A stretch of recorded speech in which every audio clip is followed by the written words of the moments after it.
Hello, I'm Matthew Conner. Thank you for all the positive comments we had regarding our driver shootout. I do plan to do an iron shootout this month as well, so please stay tuned for that one. Also, we've got over 1,000 subscribers now to our channel, so I'm glad everyone's enjoying the reviews. Today I'm going to review the new Yonex i-Ezone driver that fared well in the driver shootout. We did give it a silver award, did the panel and I. So as normal, if you are enjoying it, then please watch it until the end. Give me those thumbs up and don't be afraid to share it. Let's give it a go. So here it is, the Yonex i-Ezone driver. Now Yonex claim that this driver is 7 yards longer than their conventional driver. So how they've done that is they've made the head from titanium and composite.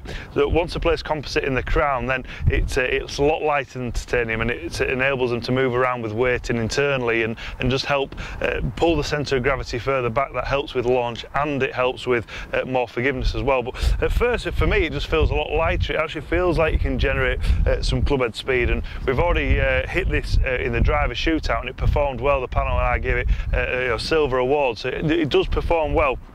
Actually, looking down at it, it looks like the Versa putters as well. You've got this black crown with the white stripe as well, and that just works very much like the Odyssey Versa putter, where it just helps with the alignment as well. So I'm going to hit a few balls. I've got the flight scope switched on.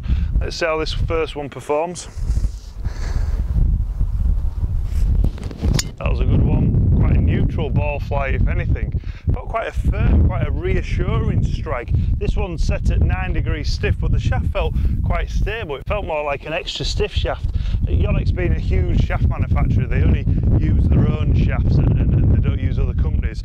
Obviously they've got all the squash rackets and the tennis rackets, so they feel like they can do a better job than other shaft manufacturers. So with this shaft, it's the nanometric shaft. They've actually tried to have the benefits of graphite, where you've got the lightness where you can generate the clubhead speed, but they've tried to make it as stable as steel. So I'm going to see how stable it is from an off-centre hit, because that's normally when the shaft moves more, is when you misstrike it. So I'm going to hit it from the toe, so I'm going to put the more stress on the shaft, hitting it from the toe rather than the heel, and just see how it performs then. Oh, it was definitely off the toe.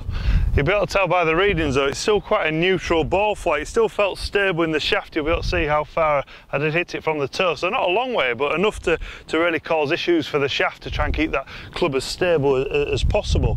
Now with the head, you've actually got this adjustable cog now, where basically it's quite just like any other manufacturer. You've got the screw, you can unscrew it, and you can make the club face play 1 degree open or 1 degree closed. And there's also changes in the lie as well. So there's not massive advances with the adjustability, but enough to try and just play with the club face to try and get the ball going down the centre. They do actually, with the adjustable shaft, they've got 3 other shafts. Basically, one produces a lower launch, lower spin, and then there's a mid-launch, mid-spin, and a high launch, high spin.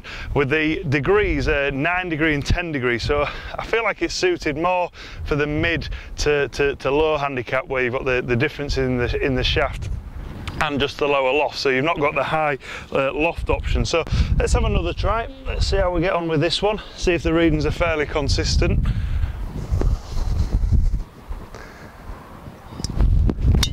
Again, similar to the first one, maybe just a little bit further left, if anything, but it still feels solid. It's still exactly the same feel as what I got from the first hit.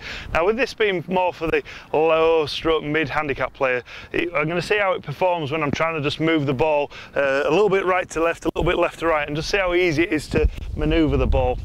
So we'll start with this one. I'm just going to try and move this one a little bit left to right. Let's see how this one performs. Oops, just overdid it slightly. It didn't need that much effort to move the ball left to right. You can see from the actual ball strikes though here, they're all pretty much from the centre of the club. So they've all come out the middle of the club, so the reading should be good. But for that one, yeah, it was quite easy actually to manoeuvre. Let's try and just see how easy it is to manoeuvre it right to left. A little bit of a draw. That was a good one. Nice shape, right to left. piece of kit really to manoeuvre it left to right, right to left. So if you do like to shape the ball, then it's definitely worth having a try with this head.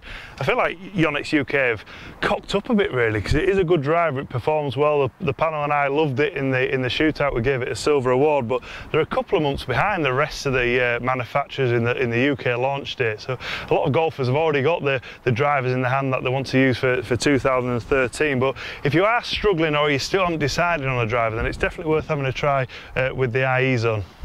I hope you've enjoyed my review of the Yonex i-Ezone driver. If you'd like any more information on this driver, then please place some comments below or inbox me. I'll always answer your messages. Don't forget to stay tuned for that iron shootout. It's going to be launched this month. Thanks for watching.